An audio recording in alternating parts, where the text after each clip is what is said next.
Hello everyone. आज के इस वीडियो में हम लोग स्मॉल कैप म्यूचुअल फंड के बारे में डिस्कशन देखेंगे। वैसे म्यूचुअल फंड देखेंगे जो कि हाई रिटर्न दे रहे हैं स्मॉल कैप कैटेगरी में। यहाँ पे हम लोग 3 म्यूचुअल फंड के बारे में डिस्कशन करेंगे। सबसे पहला जो म्यूचुअल फंड है वो निप्पॉन इंडिया का म्यूचुअल फंड है। इसका नाम जो है Nippon India small cap fund के नाम से ये आपको दिखेगा।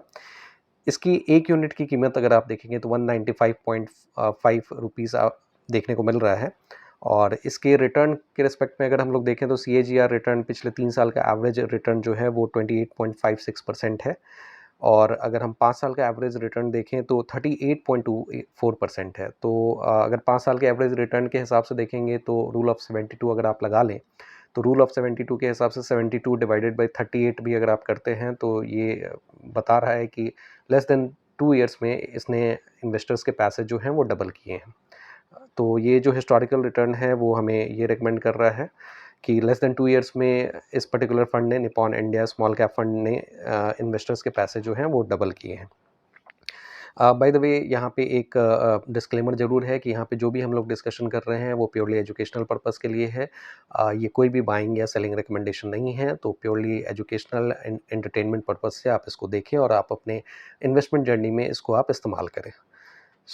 इस पर्टिकुलर फंड में अगर हम एग्जिट लोड और एक्सपेंस रेशियो के बारे में भी अगर हम लोग देख लें तो एग्जिट लोड इस यहाँ पे 1% हमें देखने को मिल रहा है और एक्सपेंस रेशियो जो है वो 0.64% हमें देखने को मिल रहा है। एग्जिट लोड और एक्सपेंस रेशियो ये क्या होते हैं, तो हमने पहले भी डिस्कस किया है प्रीवियस वीडियोस में कि exit load basically short term investment को डिस्करेज करने के लिए होता है और लॉन्ग टर्म इन्वेस्टमेंट्स को प्रमोट करने के लिए होता है। अगर आप कुछ सर्टेन ड्यूरेशन से कम समय के लिए अगर आप पैसे लगाते हैं किसी पर्टिकुलर म्यूचुअल फंड में तो वहाँ पे एक तरह से पेनाल्टी लगाई जाती है।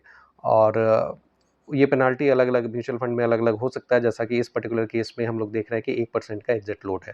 साथ ही एक्सपेंस रेशियो क्या होता है, तो एक्सपेंस रेशियो हर एक म्यूचुअल फंड के अपने जो है कॉस्ट होते हैं। उसका एडवर्टाइजमेंट का कॉस्ट होता है, एम्प्लॉइज़ का कॉस्ट होता है, उसके सेटअप का कॉस्ट होता है, तो ये सारी चीज़ें होती हैं। तो ये जो है एक तरह से एनुअल मेंटेनेंस के तौर पे जो है म्यूचुअल फंड हाउस जो है वो चार्ज करते हैं आपसे, जो भी इन्वेस्टर्स होते हैं। अ, इसका जो नाम है वो उसको हम लोग एक्सपेंस रेशियो के नाम से जानते हैं। तो यहाँ पे एक्सपेंस रेशियो 0.64% हमें देखने को मिल रहा है। इस पर्टिकुलर फंड का एयूएम अगर आप देखेंगे एसेट अंडर मैनेजमेंट, यानी कि इस पर्टिकुलर फंड में कितना ज़्यादा कैपिटल लगा हुआ है, तो 66,000 करोड़ से ज़्यादा का जो कैपिटल है इस पर्टिकुलर म्यूचुअल फंड में लगा हुआ है। यानी जो इन्वेस्टर्स हैं वो काफ़ी ज़्यादा मात्रा में यहाँ पे अवेलेबल हैं और यहाँ पे 66,000 करोड़ से ज़्यादा का फंड जो है इसमें लगा हुआ है। दूसरा म्यूचुअल फंड हम लोग देखते हैं जो कि है स्मॉल कैप कैटेगरी का ही एचडीएफसी स्मॉल कैप फंड। तो एचडीएफसी स्मॉल कैप फंड में अगर हम इसके 1 यूनिट की कीमत देखें तो 163.18 रुपीज़ का इसका कीमत है। और इसका एवरेज रिटर्न अगर हम लोग देखें तो पिछले 3 साल का एवरेज रिटर्न इसका 27.66% है। सीएजीआर रिटर्न की बात हो रही है। और 5 साल का एवरेज रिटर्न अगर हम लोग देखें तो 35.20% जो है 5 साल का एवरेज रिटर्न है। इसके अकॉर्डिंग भी अगर हम लोग चले तो लगभग मोटा-मोटी रूल ऑफ 72 के अकॉर्डिंग 72 डिवाइडेड बाय 35 अगर हम लोग करते हैं तो मान के चलिए सवा 2 साल में लगभग इसने इन्वेस्टर्स के पैसे जो हैं वो डबल किए हैं। यहाँ पे भी अगर हम एग्जिट लोड देखें तो 1% का है और एक्सपेंस रेशियो 0.7% का है। यहाँ पे एयूएम जो है 36,000 करोड़ के आसपास में है। तो इतना जो है फंड फिलहाल ये लोग मैनेज कर रहे हैं इस पर्टिकुलर फंड में जो है अवेलेबल है। एचडीएफसी स्मॉल कैप फंड की बात हो रही है। थर्ड जो म्यूचुअल फंड है वो क्वांट स्मॉल कैप फंड है। क्वांट स्मॉल कैप फंड के बारे में अगर हम लोग देखें तो इसके 1 यूनिट की कीमत 285.47 रुपीज़ है। और यहाँ पे अगर हम लोग देखें तो इसका 3 साल का सीएजीआर रिटर्न जो है वो 30.43% है।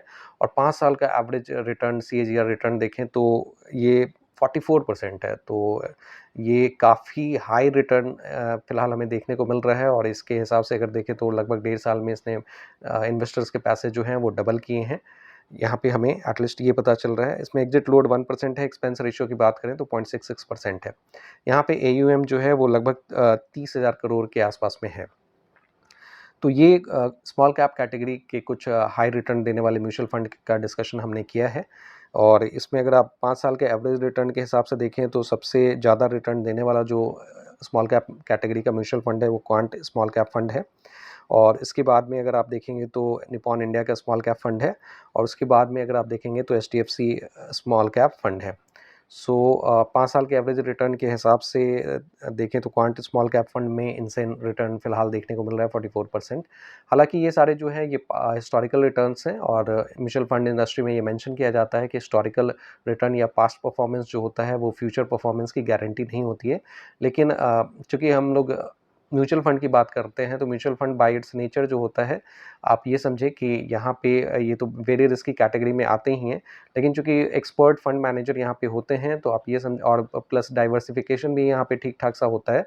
तो जो भी फंड है वो आप ये मान के चल सकते हैं कि चूँकि इंडिया ग्रोइंग कंट्री है, इंडियन इकोनॉमी जो है वो डेवलपिंग है, तो वैसे स्थिति में इंडिया का ग्रोथ रेट जब तक इंटैक्ट है, और इंडिया, अगर हम लोग ये मान के चल रहे हैं कि आने वाले समय में इंडिया ग्रो करते रहेगा, डेवलपिंग से डेवलप्ड कंट्रीज़ की होड़ में शामिल होगा, तो वैसी स्थिति में ज़रूर यहाँ पे जो परफॉर्मेंस देने वाली कंपनी है, ये अभी जो है छोटी कंपनीज़ हैं, वो धीरे-धीरे मिड लेवल पे आएँगी, बड़े लेवल पे आएँगी, और उनका market size basically small cap से मिड कैप से लार्ज कैप में कन्वर्ट होगा। तो इस फेथ के साथ में अगर हम लोग मार्केट में बने रहते हैं, तो लंबे समय में, समय में हम लोग क्या कर सकते हैं कि एक अच्छा खासा साइजेबल रिटर्न मार्केट से बना सकते हैं। तो ये सारा सिचुएशन रहता है। तो स्मॉल कैप फंड जो है उसको आप यहाँ पे 3 म्यूचुअल फंड के बारे में हमने डिस्कशन किया है। 1-2 चीज़ें आप और ध्यान रख सकते हैं। पहला तो ये कि जैसे एक ही कैटेगरी के आप बहुत सारे म्यूचुअल फंड ना लें, ऐसा हर कोई रेकमेंड करता है। वो इसलिए क्योंकि एक ही कैटेगरी के बहुत सारे म्यूचुअल फंड अगर आप लेते हैं, तो उसमें प्रॉब्लम ये होता है कि एक तो बहुत बार फंड्स का ओवरलैपिंग होना शुरू हो जाता है। चूँकि एक फंड मैनेजर जो स्टॉक्स ऑप्ट करता है, चूँकि एक म्यूचुअल फंड में आप देखेंगे तो अराउंड 40-50 स्टॉक्स तो प्रेज़ेंट ज़रूर रहते हैं।